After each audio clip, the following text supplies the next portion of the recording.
اور صحابہ پھر حضور کے در پاک کو دستک تک بھی نہیں دیتے تھے۔ جب حضور سے ملنا ہوتا تو آ کے دروازے پر بیٹھ کے درود پڑھتے رہتے۔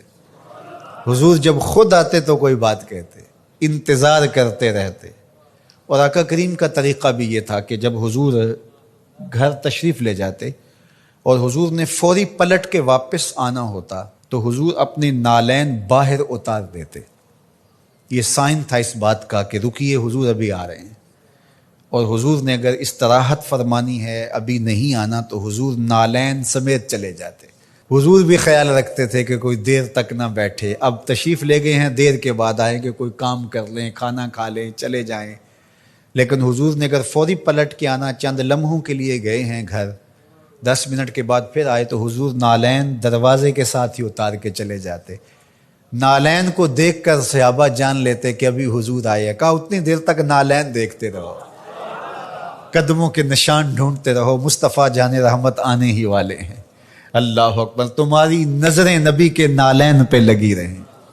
امام بخاری نے ادب المفرد کے اندر صحابہ کے اس منظر کو بیان کیا ہے۔ کہتے ہیں کہ صحابہ حضور کے دروازے پہ پھر دستک نہیں دیا کرتے تھے، اور اگر کبھی ناگزیر حالت ہو جاتی، دستک دینا پڑ جاتا حضور کے دروازے پہ، تو پھر ان کا طریق کیا تھا؟ کہتے ہیں کانت تقرہ ابواب النبی بالاظافر، صحابہ اپنی انگلیوں کے ناخنوں کے ساتھ حضور کی دہلیز پہ دستک دیا کرتے تھے، ہولے ہولے حضور کی دہلیز پہ دستک دیا کرتے تھے۔ تو مولا علی قاری فرماتے ہیں کہ ناخنوں سے دستک کیوں دیتے تھے؟ اے دربن خفیفن و دکن لطیفن تعظیمن و تکریمن و تشریفن۔ یہ صرف اپنی بے تابی کا اظہار تھا کہ ہم کھڑے ہیں، یہ ادب ہے ان کا، یہ محبت ہے ان کی۔ اللہ اکبر۔ حضرت ابو ہریرہ نے ساری زندگی کمان کو بے وضوحات نہیں لگایا۔ کسی نے کہا ابو ہریرہ یہ کمان تو ہندوستان سے بن کے آئی ہے۔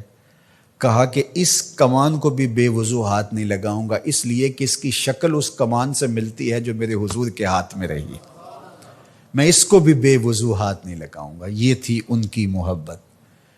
ایک صحابی حضور علیہ السلام کا ایک فرمان بیان کرتے ہیں اور کہتے ہیں حضور نے ایسے انگلیاں اٹھائیں اور بتایا، اور ایک دم کہا یہ میں صرف تمہیں بتانے کے لیے کہہ رہا ہوں، ورنہ میری انگلیاں حضور کی انگلیوں سے چھوٹی ہیں۔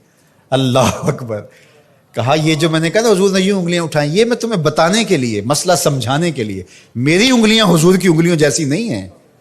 اللہ اکبر۔ حضرت عباس بن عبد المطلب سے کسی نے پوچھا کہ آپ بڑے ہیں یا حضور بڑے ہیں؟ عمر کے بارے سوال کیا۔ کہا سال زیادہ میں نے گزارے ہیں، بڑے حضور ہی ہیں، بڑے حضور ہی ہیں۔ یہ تھا ان کا ادب، یہ تھی ان کی محبت۔ آپ اگر مجھے پوچھیں کہ دین کیا ہے تو میں اقبال علیہ رحمہ کا لہجہ ادھار لوں گا۔ انہوں نے کہا دین سراپا سوختن اندر طلب، انتہائش عشق آغازش ادب۔ طلب محبوب میں تڑپنے کا نام دین ہے، ادب سے شروع ہوتا ہے، عشق پہ ختم ہو جاتا ہے۔ جو دین ادب سے شروع نہ ہوتا ہو اور عشق پہ ختم نہ ہوتا ہو، وہ دین ہی نہیں ہے۔ میں ان تھوڑے جملوں میں آپ کو بہت کچھ کہنا چاہ رہا ہوں۔ آپ پوچھتے رہتے ہیں، مسائل پوچھتے رہتے ہیں، میں 2 لفظوں میں آپ کو بتا رہا ہوں۔ جو بھی دین ادب سے شروع نہ ہوتا ہو، عشق پہ ختم نہ ہوتا ہو، وہ دین نہیں ہے، کوئی اور ہے۔ عشق ہی ابتدائے ذات، عشق ہی انتہائے ذات۔ عشق نہ ہو تو شرح و دین بت کدا تصورات۔